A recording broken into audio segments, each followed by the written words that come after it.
The RNLI, for the first time today, they have announced their figures when it comes to their assistance to people crossing the Channel.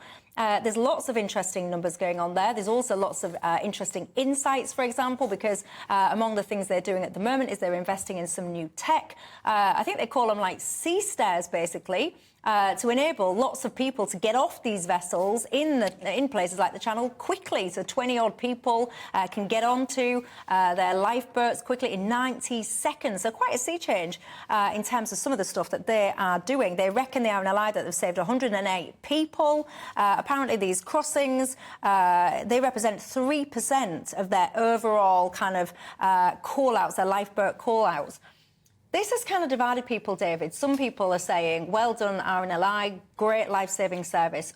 Other side of the fence is saying, hang on a second, because if you get into these dinghies and you know, a lot of people will perhaps be pushed to make that decision because they know all they've got to do. You're not crossing the Channel in this dinghy. Let's get rid of that notion. You're not crossing the Channel. You're just trying to get from France to the border.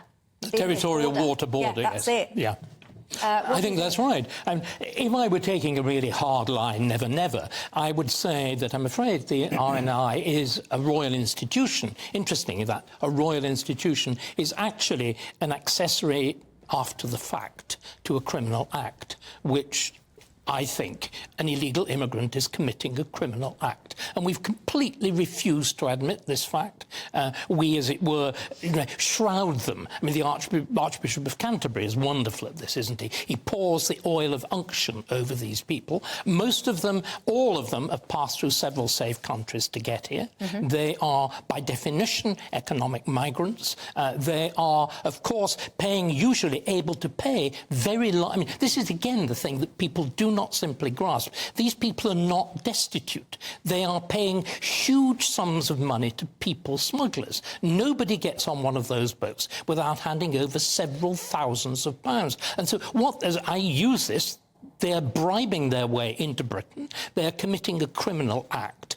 And a royal institution that enjoys royal patronage is aiding and abetting them. Let's call things by proper names. Very harsh words there. I mean, I do have to point out that, you know, yes, I often share your description in terms of economic migrants, but of course, lots of these people do go on to get asylum status. I mean, we debate that often, whether or not they should. But, Aaron? Well, I'm not quite sure what law they're breaking.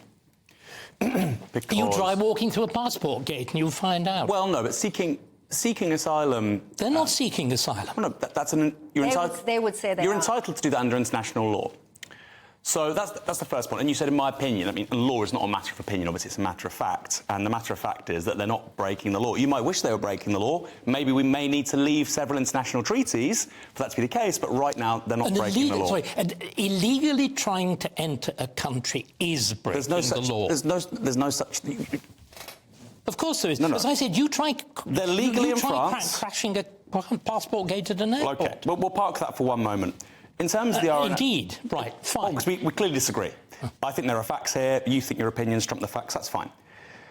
With regards to the RNLI, around 1 in 3 people they're saving are undocumented migrants. And their line is, our job is to save people's lives at sea, that's it. And whether or not those people are from Britain or coming from France is irrelevant, immaterial. And I think that's quite a noble thing to say. And secondly, I think blaming the RNLI for this really lets the government off the hook. You know, the RNLI is not border force. We've just paid the French £500 million, more or less, several £100 million. To do very little. Well, to do very little, precisely. And I think this is exactly the kind of story. The Tories must love it. The Home Secretary, Rishi, they must love it. Because they say, you know what, we're failing. 6,000 people are coming over the Channel every year. We've got 600,000 people coming all together in terms of net migration. 6,000 people are not coming every year. Last year, it was about 46,000. 60,000. Oh, right, sorry, 60,000. Tens of thousands are coming over the Channel, and we've got net migration of 600,000 a year. Clearly, the Tories are failing on a number of levels, and we're talking about the RNLI, and they're saying our job is to save people at sea, and they're doing it. I think that's good. Good for them. But sorry, I've never heard such a sort of stream of confusion. I mean, if the Tories are failing, then presumably you disapprove of illegal immigrants. You then tell me at the beginning that having illegal immigrants is a good thing. Would you? I haven't said it's a good thing. You're ventriloquising me. I'm like Emu with Rod Hull. Please sort out your arguments to begin with. What are the Tories failing at? Well, they have claimed they will reduce immigration in 2010 to the tens of thousands. David, please, you've asked me a question. Be kind enough to let me answer. David Cameron said in 2010, we will reduce immigration to the tens of thousands. This year, net immigration is 600,000. He did make that claim, and I think this is a very interesting and important conversation. So I'm going to go to the break only to give us time to actually do it properly, because I'm going to come back to it. So don't go anywhere. Oh, it's just getting good. I know you was. It's building up steam, everyone. Where do you sit on this? Which side are you on? We'll continue in 2.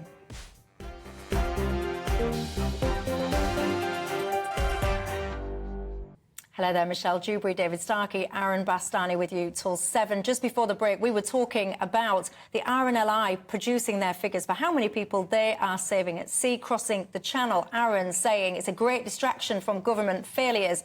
David saying, what government failures? Continue, gents. Well, David was saying that I'm a hypocrite because I think, first of all, I don't think undocumented migration is good. I think, obviously, in an ideal, perfect world, there would be no undocumented migration. Ah, OK.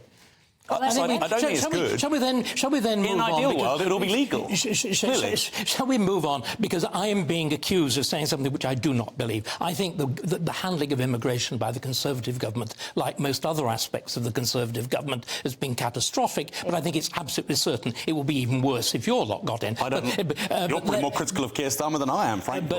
But let's leave that one aside. And remember, this is not simply a British problem. Italy is labelling on exactly the same thing. The south coast of France is.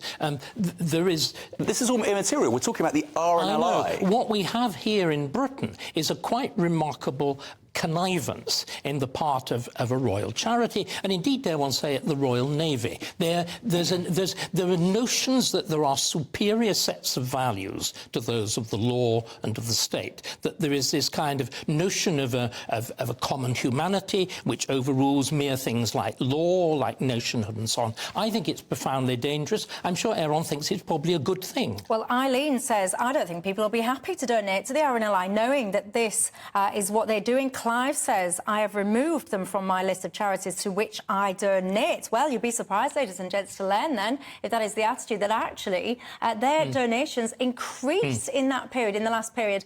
They increased 3.5%, if my memory serves me correctly, which I'm right, it does. That it does.